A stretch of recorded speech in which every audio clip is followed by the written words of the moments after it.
Good morning, everybody. It's lovely to see you, and this sermon is being recorded, but we are meeting on Sundays between 8 and 11, and you will have seen the important announcements about that. And if you'd like to, we encourage you to come in, but tell us that you're coming, because we can only have 50. I've been to Woolworths and got myself a new jersey. I don't want Bevan to be the only one who gets complimented on his new jerseys. I keep teasing him and saying he gets complimented on his jerseys, I get complimented on my sermons.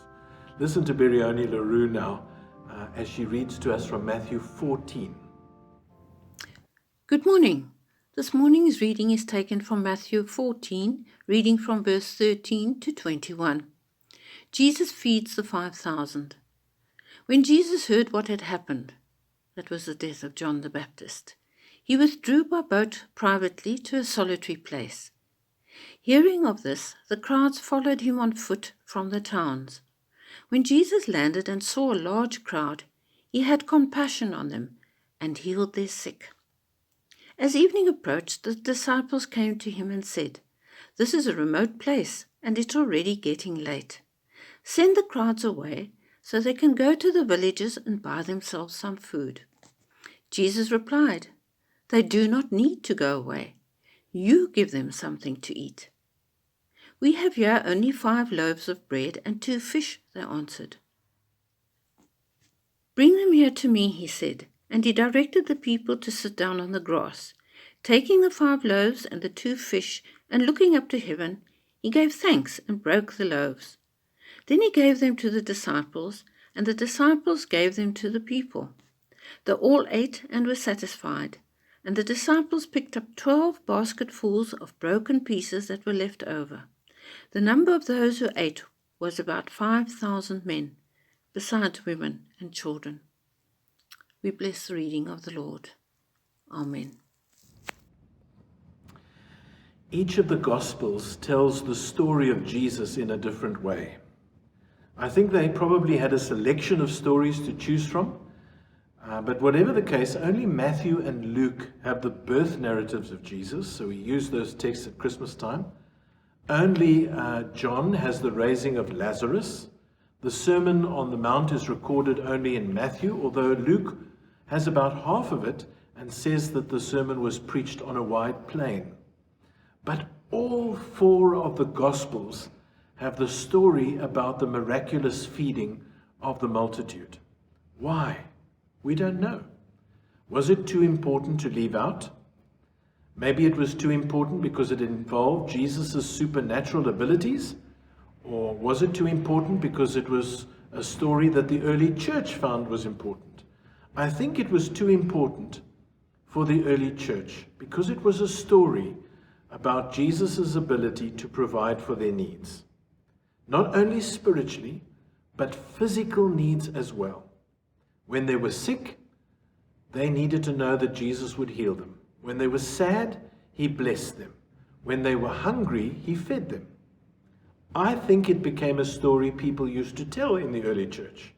When they sat down to communion, one would remind the other of how on that day, Jesus took just 5 loaves and 2 fish, gave thanks, blessed, broke, and gave them, so that a little became enough for all, and they went home satisfied. The feeding of the 5,000 has echoes of other biblical stories in it. Many of those sitting there would have remembered the story of manna falling from the sky to feed Israel in the wilderness. That, of course, was the first bread miracle. Or perhaps some would remember the story from 2 Kings, where Elisha fed 100 hungry men with just 20 barley loaves. It was not enough, but God made it more than enough. Jesus feeding the 5,000, well, men, not counting women and children, who were present and also ate, with only 5 loaves and 2 fish, became a vitally important story for the early church. Last week, Bevan spoke about the generous God. This week, we want to talk about how God's people can be generous too when they copy God's behavior. It is a miracle, and perhaps one should just end with that. But miracles tend to nag at us, especially those of us who weren't there to see how it worked with our very eyes. How did it happen exactly? Did Jesus multiply the loaves all at once? Or did it happen as the loaves were being passed through the crowd? Did the loaf grow? Or did one loaf become 2 loaves? Did someone find a few more loaves and pass them along? Perhaps as you put yours down for a moment, as you shifted your child from one hip to the next, when you reached down to get that loaf that you put down, 2 loaves were now there instead of 1. How did it happen? You know how our scientific minds work nowadays. We want to know how. Matthew does not tell us. All he tells us is that Jesus had gone off on his own to grieve the death of John the Baptist. And instead of finding a place of peace and quiet, Jesus was immediately surrounded by need. Sick, sad, and hungry people followed him around. And so he began to teach. When mealtime was approaching, the disciples suggested that he send people away to get their own supper. It was a good practical suggestion. Night was falling, people were in the middle of nowhere, they had far to walk home. The disciples wanted to relax, it had been a long day, they wanted to have a bite to eat and camp out for the night. But Jesus had a better idea. Listen to what he says. They need not go away, he said, seeming to know that the crowd needed more than a hot meal, seeming to know that there was more nourishment available for them in each other's company. They need not go away, says Jesus to the disciples. You give them something to eat. Well, I wish I'd been there. I wish I'd been able to see their faces. Us? You want us to give them something to eat? All we have between us, thanks to the generosity of this young boy, is 5 loaves and 2 fish. There are 5,000 men here, Jesus. No disrespect, but you're not making any sense. He may not have been making sense to them. Perhaps Jesus had a sense of things way beyond the disciples' common sense. They were operating out of a sense of scarcity. Big crowd, no picnic baskets. They assumed no one had anything to eat. They looked at their own meager resources and assumed that it was not enough to go around. 5 loaves, 2 fish, 5,000 men, not counting women and children. Jesus operated out of a different set of assumptions. A sense of plenty. Plenty of time, plenty of food, plenty of possibilities. Wherever there was plenty of God, there would be plenty of everything else. And so Jesus asks the disciples to bring their food to him. He asks the crowd to sit down. He blesses those 5 loaves and 2 fish, confident that God would turn not enough into plenty. Can you imagine what it must have been like to be an observer? Someone looking on. 5 loaves, 2 fish. It's a sad and crazy thing to do. They did not know that they were in for a miracle. 5 loaves to 5,000 people. Well, the math says 1 loaf to 1,000 people. Some of the crowd must have laughed out loud when they saw this happening. Some must have been mystified. Others embarrassed for Jesus, that he should have promised so much with so little to deliver. Perhaps some of them were touched to see the disciples handing over all they had, touched by Jesus' simple confidence that it would be enough. I don't know. Maybe when they saw that small basket of food coming around, maybe then they began to feel their own food hidden in their pockets. And that food began to burn holes in those pockets. A bit of lamb wrapped up in a grape leaf, a few raisins, some dates, a chunk of bread left over from breakfast. Some of them had tucked away a little something before heading off to hear the preacher? Wouldn't you have done the same thing? Practical people that you are? A desolate place? Preacher as poor as a church mouse? Not enough to share necessarily. So kept carefully hidden up in the folds of your garment, waiting for a moment to sneak a quick bite.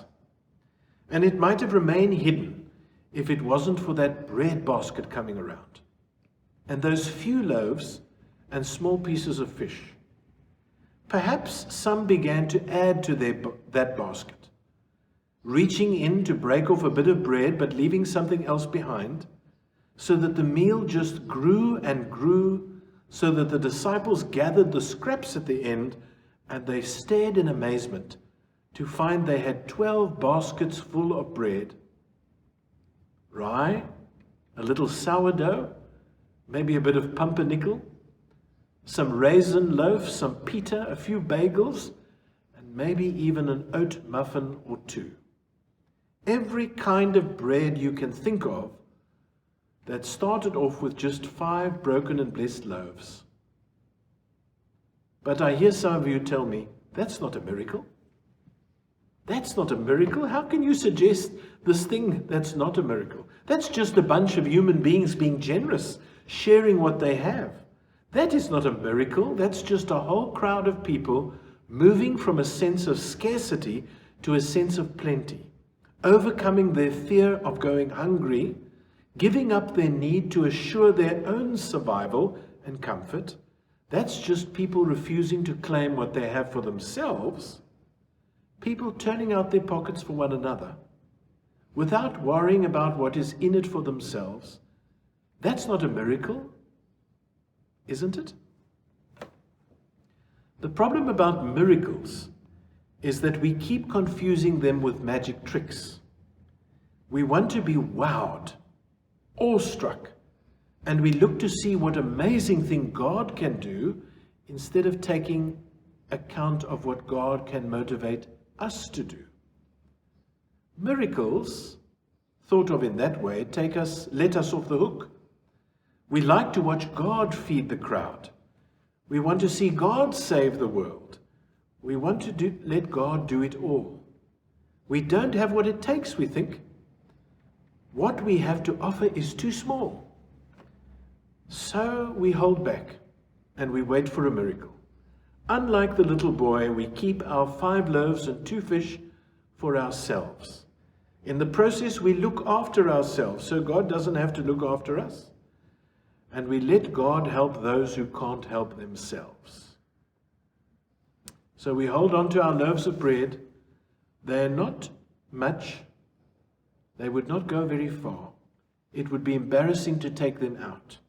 God will provide. Let's let God provide. Send the crowds away, we say.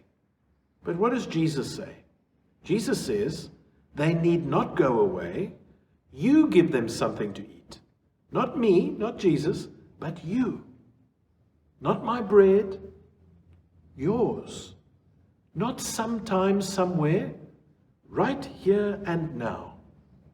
Stop looking for someone else. You solve it.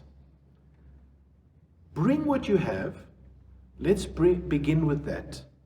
Bring it to me and believe that it is enough. However much you have, bring it and believe. Be the first in the crowd to turn your pockets out. Add to the basket as it goes around. Be the first to start the miracle. Now, no one really knows what happened on that hillside. Your guess is as good as mine. But what is clear is that everyone ate and had their fill. And everyone who was there, as well as the evangelists who included the story in their books, had the sense that a miracle had happened that day. Now, I have seen you being part of this miracle of generosity. Throughout the months of lockdown and COVID-19 pandemic, I have seen you turning out your pockets. The offering money has come in, although the boxes have not been out on Sundays. We've made food parcels and passed them around the neighborhood of Somerset West, Luandle and Nomzamo, even Salari's Pass village. There is a soup kitchen operating out of our kitchen here at the church. We are providing the electricity, the gas, the water, and even the hands of the people who chop the vegetables and make ready. You have contributed to the benevolent fund, you've contributed to food parcels. We've been able to support people in need, whether they've lost their jobs, or they've been put on fewer hours, or whether they are just in some sort of crisis or another. When the basket has gone round, you've put your 2 fish and 5 loaves in.